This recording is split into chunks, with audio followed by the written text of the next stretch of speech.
What are you about to do? About to tin it actually. We already PPF. Oh, nice. This one got a full front and got paint corrected. It just needs to get ceramic coated next.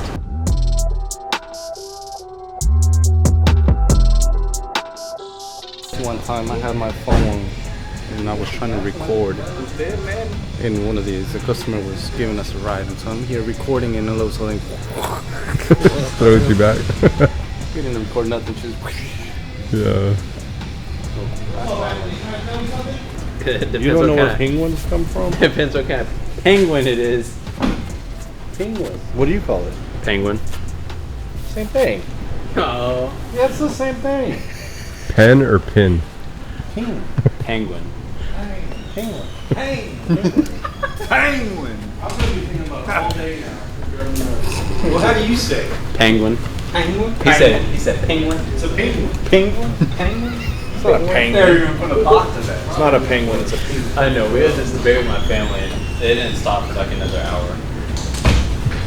I just wanted to stir the pot. Penguin. Is it a penguin? Penguin. See? Penguin. Penguin. This is going to go on all day long, Tyler, and it's your fault. What do you do? I asked him, I said, is it penguin or penguin?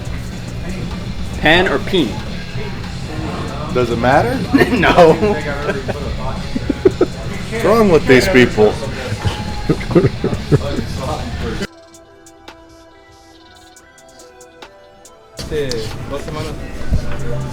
We just do this right here at no charge. It's included on frameless doors. That's called filing. That way there's like no edge. It's like factory. I know you guys all seen like the jagged edges and the large gaps. You know, we call them gaps, you know, no micro edge. Well, this is better than a micro edge. It's actually filed and it's all the way up so it looks factory. It looks like there's no tint edge. You can't find the edge on it. We do that for free. I don't know about that one.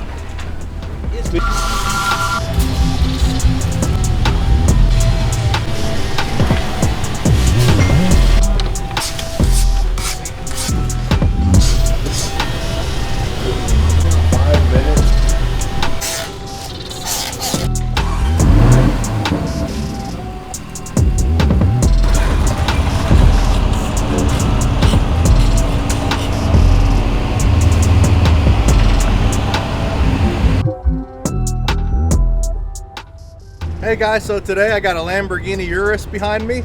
This is one of my favorite SUVs because you can go fast, look really cool in your Lambo. You can put the family in it. And this client here, he has the best car obviously, so he wanted to protect it with the best, with Tritek window tinting and the XPEL XR Plus on the windshield, sides and back to keep the interior protected from fading. The leather can curl up, and also just keeping it about 30 to 40 degrees cooler. That way, when you get in, it's already cooler. The leather is not as hot, but in addition, the car cools off within minutes, even in the Texas sun. We're gonna go show you the new van wrap. It's gonna be awesome. Follow us. We just made it to Avid Rock Custom Wraps. We're about to check the van out right now. See this new wrap. I'm really excited.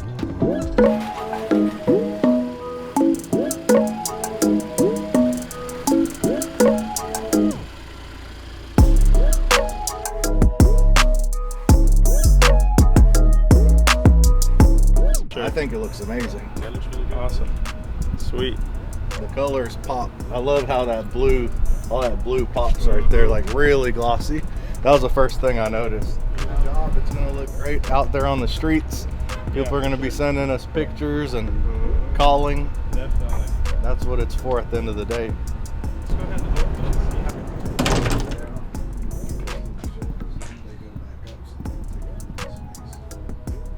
look. Looks nice and clean inside.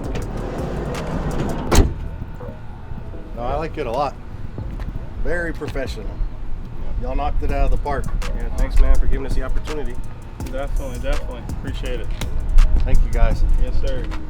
So the wrap's done. It's a hit. We're about to go to a podcast. Come with us.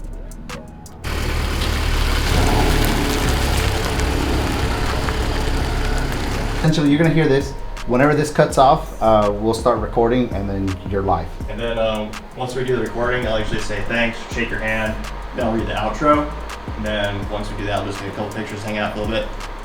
Welcome to Topping Talks. Topping Talks is a Topping Tribune production, and today's episode is proudly sponsored by Topping Technologies and ExpressVPN. I really appreciate everything bringing us on. So tell us, I mean, I know it's kind of cliche, but how did you first get into cars?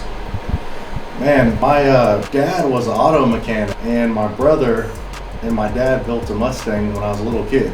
Oh, what kind? It was like probably like an 88 or 84 or something like that. My brother's 8 years older, so I was really young, Yeah. but he was racing and stuff like that, so I kind of followed, and my dad liked to, do stuff to his cars. So basically, that was really something that I just grew up around, and it just stuck. It's like in my blood. So I was hanging around cars and window tint shops and performance shops since I was 15 years old.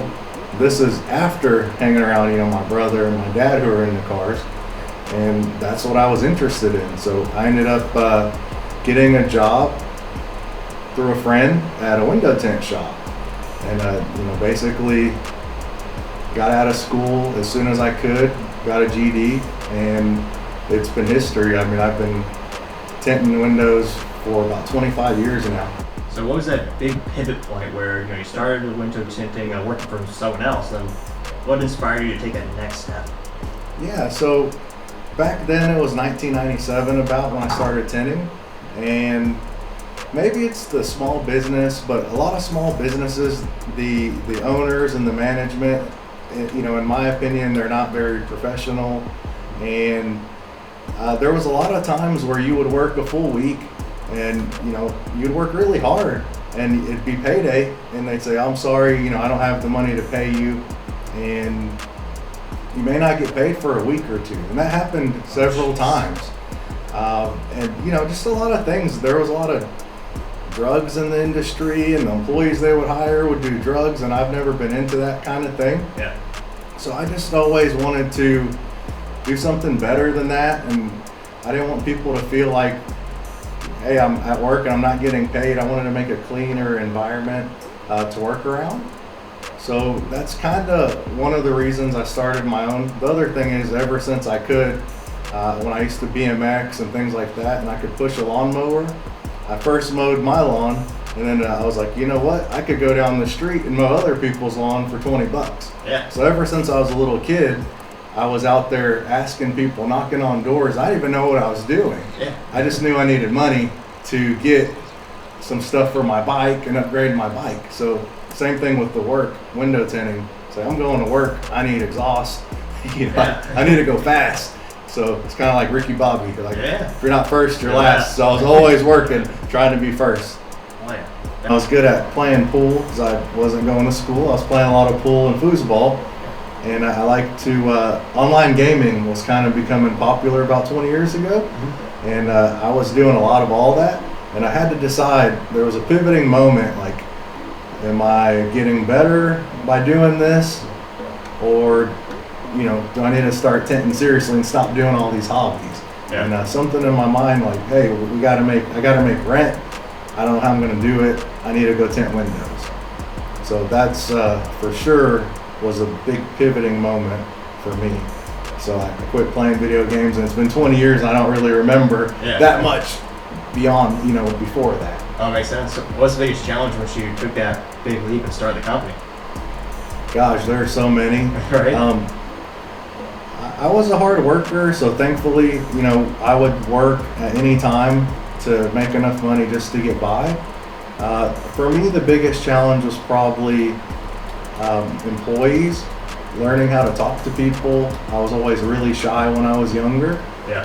And I didn't know how to talk to people. So and I was very nice, so employees took advantage of me. Yeah. And that's not necessarily a bad thing now, because I learned how to deal with it today. If your relationship isn't a win-win, like both parties are winning, it's a bad deal. And I think that about every deal. So that's how I look at that. But yeah, I got burnt out and wore out by employees for a long time.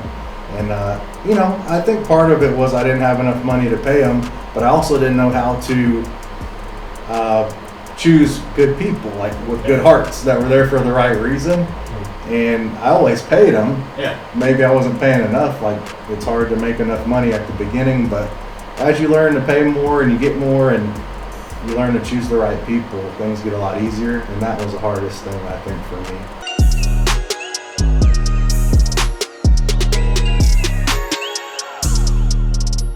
Someday. Exactly. What's the dream in terms of, do you have a kind of company size, or what are you striving for now as the company continues to grow and develop? Well, we tent about 20 to 25 cars a day. Oh my God. And we do at least 1 or 2 residential commercial jobs, probably about 5 paint protection film jobs a week. I would really like to scale all of it and continue to scale, so I need more people. Yeah. And the guys who are with me growing the company, they can move up and they can make a lot more money, and they can actually kind of help me run this thing and just grow it to something that hasn't really been done yet. Because window tinting is not a very big business. Like, at the end of the day, we sell more XPEL film window tint than anybody in Texas. Oh wow. But it's still not a very big business.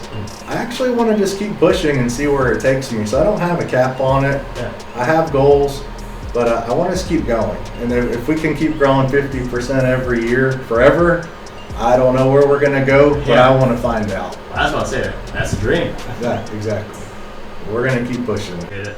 It's been a pleasure. Thank you so much. Thanks, bud. I'll be This in the has shop been soon. great. Yes. So thanks guys for watching. It was a really fun day. We're super busy. Like, subscribe, ring the bell, and we'll see you guys next week.